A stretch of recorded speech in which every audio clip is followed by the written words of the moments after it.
Hey, welcome back. I'm David Mustard, and this week I'm visiting this gorgeous late 19th century home in the Stockholm archipelago. You might remember that I was out in the archipelago last December and had a look at the lake suite. This one, on the other hand, is on its own private island a bit further out. And I mean, what a beautiful house. This is something very unique. This home was built in 1897 and the current owners bought it in the mid-90s and has then painstakingly restored it to its former glory. And I mean, the colors of this place are just incredible. The bright saturated yellows and greens make this place almost look unreal.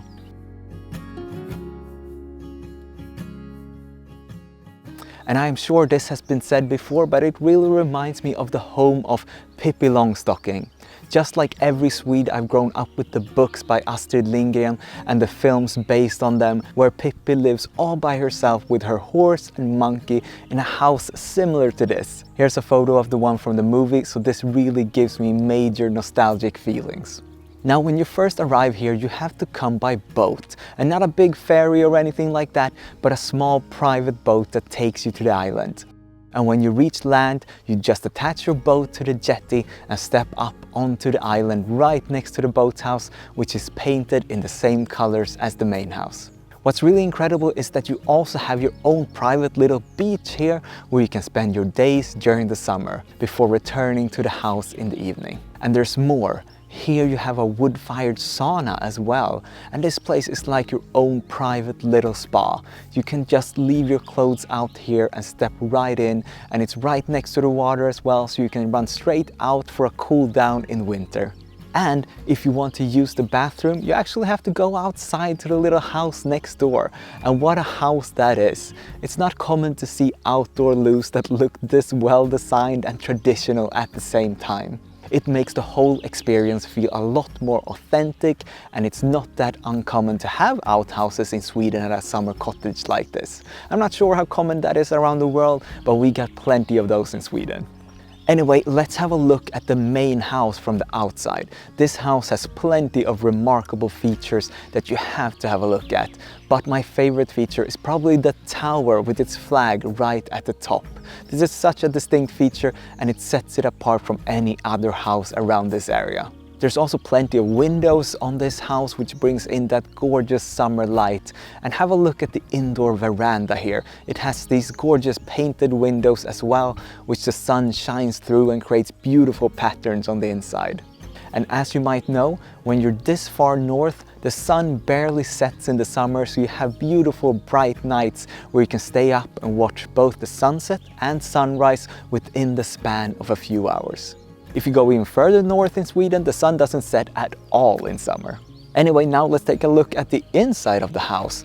There's plenty of doors into this place, but let's try this green one, and there's a sign saying Välkommen right above the door, which takes you upstairs. And if we look up, there's a beautiful green lamp in the ceiling. And let me tell you, we will soon see a lot more green in this house. So let's take a look at the kitchen, and as soon as we step inside, we are met by this bright white light interior. Both the walls, doors and floors are all in this almost shiny white. And all around the house there are rugs, pillows and towels in white with red stripes. It's like this tiny splash of color that balances out the amount of white all around the rooms. And what immediately stands out and makes this different from any other kitchen I've seen is this massive emerald green kitchen area covered in these beautiful tiles. Very unusual, and it's also a bold splash of color in this traditionally white kitchen. These tiles are actually from England. They're over 100 years old, and they were previously in a hotel up in Yorkshire. So that's kind of cool how they ended up here 100 years later. Here we also have a classic wood burning oven with a separate area here where you have the logs for the fire. There's also a gas stove. It's fully integrated and blends in beautifully into the green tiled chimney behind it. And if we move over to the right from the stove, we find the sink where you can stand and do the dishes, surrounded by the beautiful Swedish nature outside. What a dream. Now behind the emerald green kitchen, we have the dining area, which you can access from two sides of this wall that separates the kitchen from the dining table. And this is probably my favorite place in the house. Here you have views in 3 directions, but right in front of you, you have the water right outside the window. In here you have a long table with a white wooden bench wrapping all around the window with a couple of white chairs on the other side of the table. And this is a large table, so it fits the whole group that you're visiting with. From here, I think we should take a look at the living room. In here we don't find the usual big L-shaped sofa taking up half of the room. Instead we have this more delicate seating area with a sofa bench for 2 to 3 people, a round table in the middle and 3 chairs. This room is calm and soothing for the soul, and as you might notice, there's no TV in here because you're supposed to come here and spend time with friends and family and relax, maybe not spend too much time in front of a screen. There's also a beautiful daybed here in the corner with a rose pattern that we will see again in other rooms of this house. And have a look at the doors here at the entrance to the room.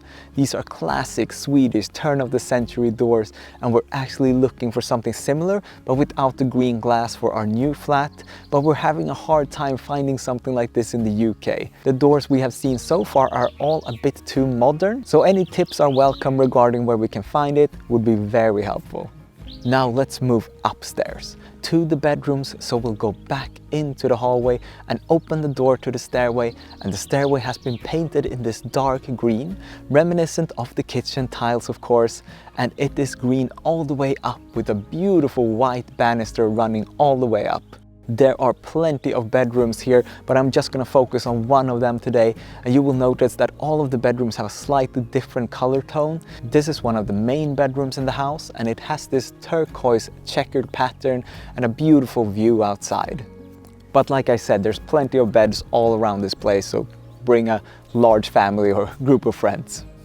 Anyway, now I think that's it for this tour of this lovely home. It's really incredible. I will leave a link below to their booking site so that you can book your own stay. And don't forget to leave a like on the video, that's always very helpful. Now let me know what your favorite part of this home is. Is it that it is placed on a small island? Or is it the beautiful classical architecture? Or the absolutely gorgeous interior design? Let me know. And please subscribe to the channel if you're new here. We have a lot more house tours booked in for you to see, so let me know what you want to watch. Architectural masterpieces, tree houses, holiday rentals, something else, let me know. You can also follow me on Instagram and TikTok for more behind the scenes of these amazing homes. I'll leave links below so you can go and have a look. Thanks for hanging out today, and see you soon. Bye bye.